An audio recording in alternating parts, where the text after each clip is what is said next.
Hi James, and hello everyone, and first of all many apologies for the protracted length of time that's elapsed since the last of these updates.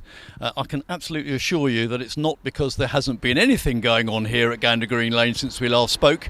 In fact, there's been an immense amount of news to impart to you all, and it seems very difficult to believe that it's been over 12 months now since that intoxicating May afternoon when we beat Hartlepool United 3-0 here at Gander Green Lane and took our place in the English Football League for the very first time in our proud and illustrious history. And of course, so much has taken place since then, both on and off the pitch. Away from the playing side, we obviously had to lay a brand new grass pitch here at the lane, as you know. We've been absolutely delighted with AgriPower, who were our chosen contractor for that. The pitch just got better and better as the season went on, and I'm delighted to report that they've just completed the end of season renovation programme, and with our friends from Sports Turf, who are looking after it lovingly week in, week out, you can look forward to watching football on a fantastic surface again next season, looking really green and lovely out there at the moment.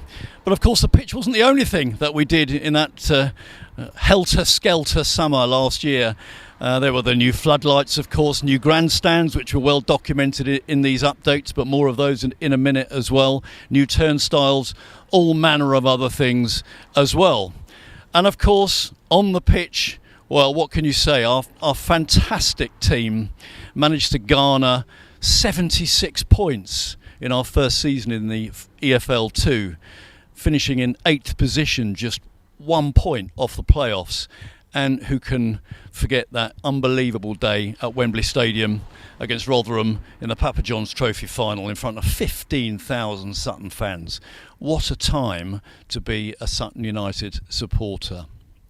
Well, it's also been 5 weeks since we last kicked a ball in anger up at Harrogate Town on that lovely May afternoon when we had so many U's fans there in attendance as well. And it's going to be just 2 weeks hence when the team are reconvening for training at our brand new training ground.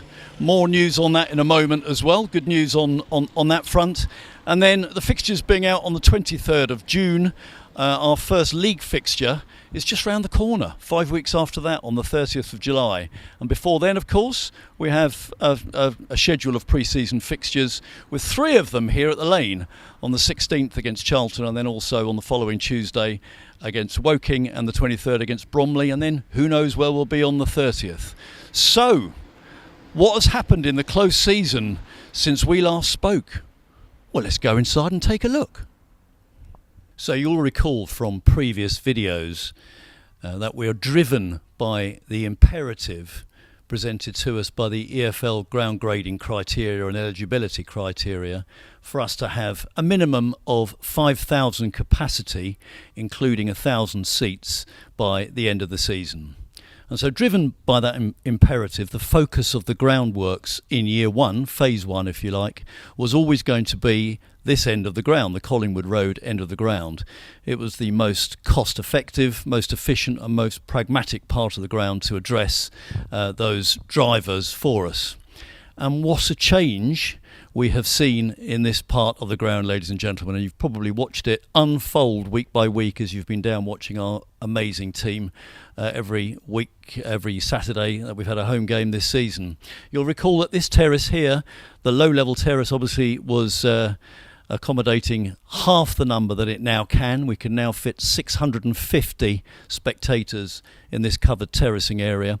And of course, the grandstand to my left here wasn't in place at all until March, and we've successfully accommodated 282 away supporters in that grandstand since the middle of March. I think it was the Rochdale game when we first had people in that stand, and Tranmere filled it a couple of weeks later.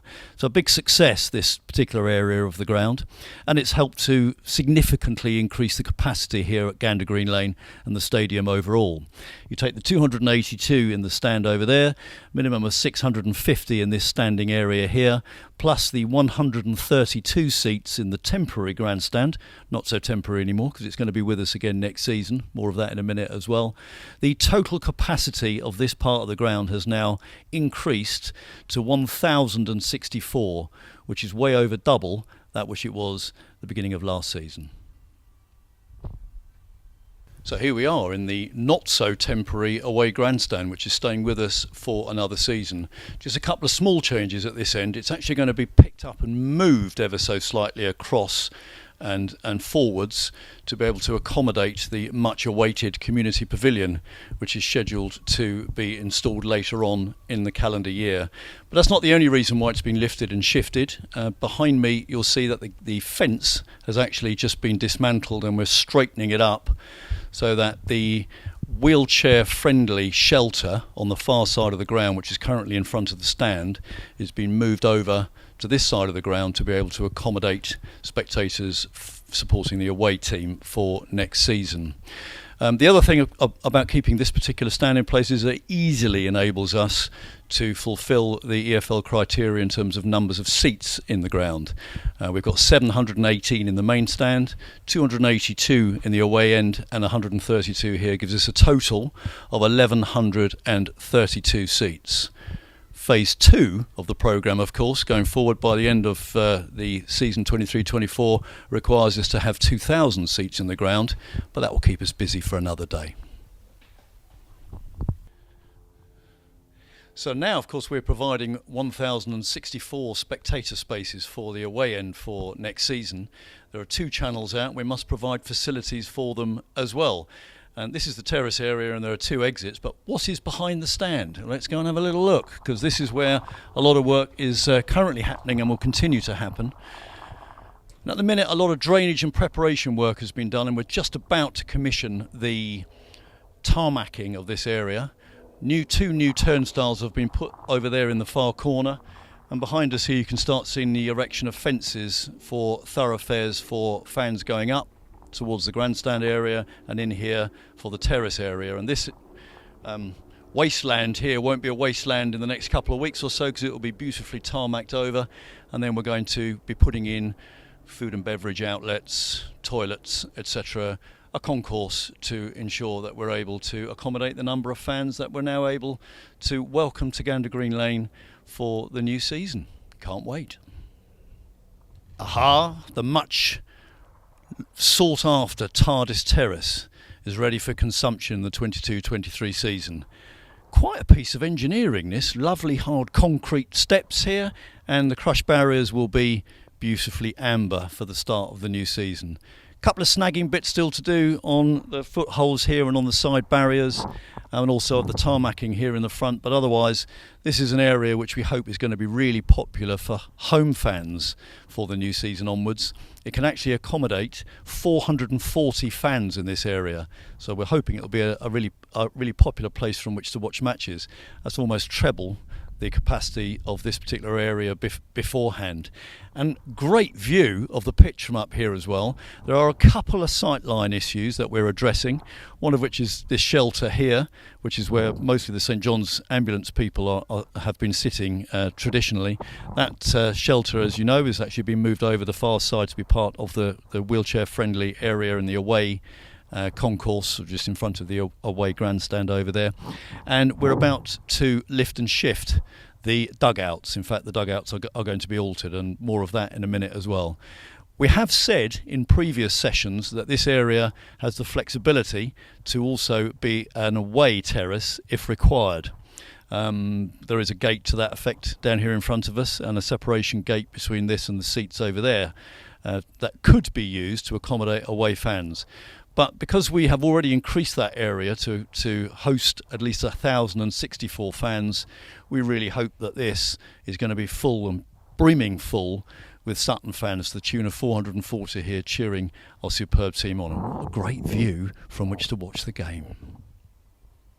So, if our calculations are correct, with the 1,064 in the away end now and the 440 in the Tardis Terrace and all the other areas up to their full capacity, we will be able to accommodate 5,285 people at Gander Green Lane and Stadium here from next season onwards. And hopefully there'll be occasions when we do get 5,285 in there with some really attractive fixtures on the roster when the fixtures come out next week. And of course what we want to do is we want to make sure that everyone who turns up has a brilliant time, but also that they get great views of the game.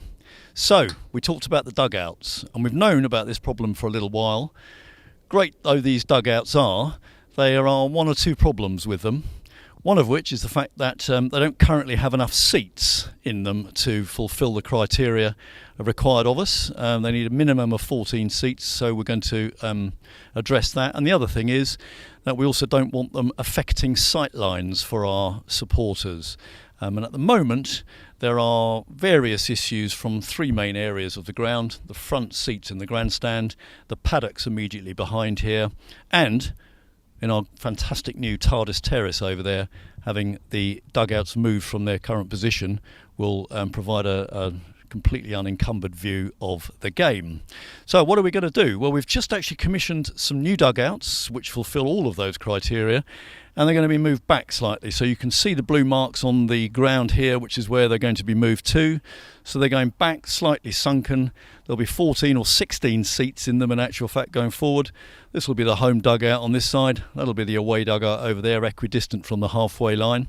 And it will enable everybody from the main stand, the paddocks, the Tardis Terrace over there, in fact everybody, to have a completely unobstructed view of the game.